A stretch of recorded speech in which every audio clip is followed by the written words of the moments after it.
In this video, I'm going to give you the definition of a stroke. I'll provide you with some warning signs that this stroke may happen, why it happens, and some really nifty, cool ideas on preventing it, which is always great to know. Now, before I begin, down below there's a link, and if you click on the link, I'm giving away a free video guide about using various supplements and alternative medicine to do wonderful and great things. Now, a stroke takes place when blood does not reach the brain. Next, brain cells can start to die off, which is not very good. The worst thing that can happen, of course, is death. Or damage can take place, which would make it very challenging to recover from.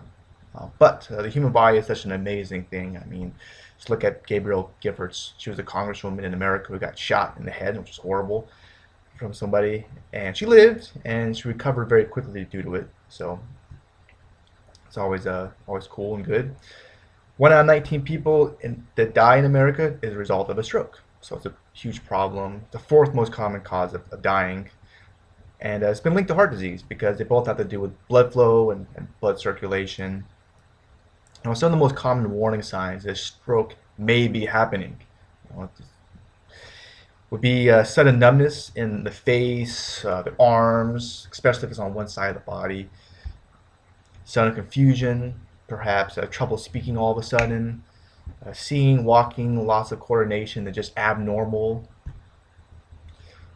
Now, unfortunately, there's not a 100% way to avoid a stroke, but you can reduce the chance of you having it, which is always good. You interested in that? Well, it comes down to the cardiovascular system, all about blood flow, which is so important.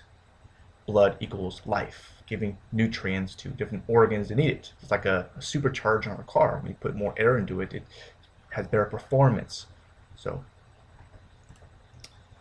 blood flow is a lot of positive things. In fact, did you know that better blood flow well, blood flow in general is responsible for helping a guy with the tube snake boogie dance in the weeds, or raising the flagpole, launching a rocket ship, whatever you want to call it. So it helps in that regard.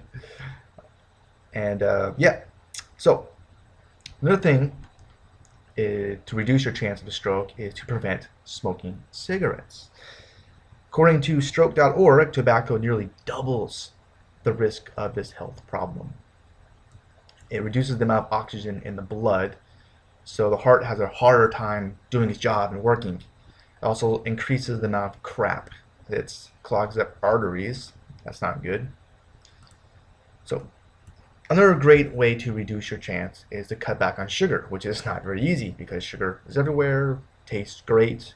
Lately, I've been addicted to cookie dough.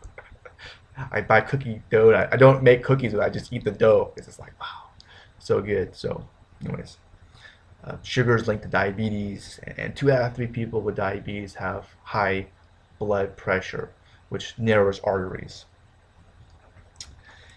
And another thing which is really interesting, in a study by the University of San Diego, people who drank diet soda were 43 times more likely to suffer from a vascular event.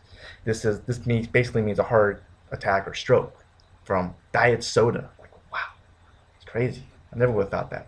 So anyways, other ideas you might know, of course, like exercise, staying away from crappy foods a lot, not drinking diet soda, right?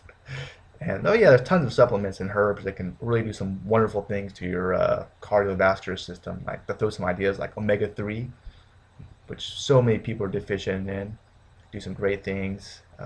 Ginkgo biloba, turmeric, just garlic. There's tons. And for more ideas on herbs that can help out, like I did talk about earlier, I made this whole video-based guide, which is a lot of fun to do. And it can give you some great tips on shopping for supplements and herbs, what to avoid, what to look for. It also talks about the regulations, which is just interesting when it comes to not only America, but other countries like Great Britain, Australia, New Zealand, and how they regulate the industry and how governments protect people from crappy supplements out there.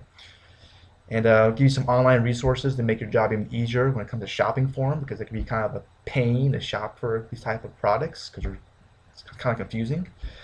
And no, I could easily basically charge for this guide. I know I could have done it.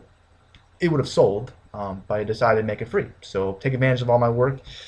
You won't have a whole lot to lose since it's free. And yeah, you can learn more about it. Just simply click on the link. And I really appreciate your time and giving it to me in this video. Please leave a comment. I appreciate your thoughts. And have a great rest of your day. Bye for now.